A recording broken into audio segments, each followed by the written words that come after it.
உண்மையுள்ள மனுஷன் பரிபூரண ஆசீர்வாதங்களை பெறுவான்.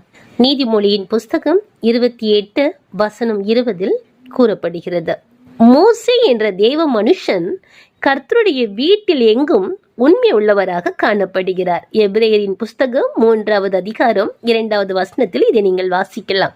கர்த்தர் கொடுத்த பணியை உத்தமமாய் செய்கிறார். அவர் ஜனங்களிடத்தில் இருந்து ஒரு கழுதை முதலாய் எடுத்துக்கொள்ளவில்லை என்று வேதம் கூறுகிறது. அவர்களில் ஒருவனுக்கும் யாதொரு பொல்லாப்பும் செய்யவும் இல்லை என்ற எண்ணாகம புஸ்தகம் 16:15 குறிப்பிடப்படுகிறது. கர்த்தர் மோசையோடு முகமுகமாக பேசுகிறார்.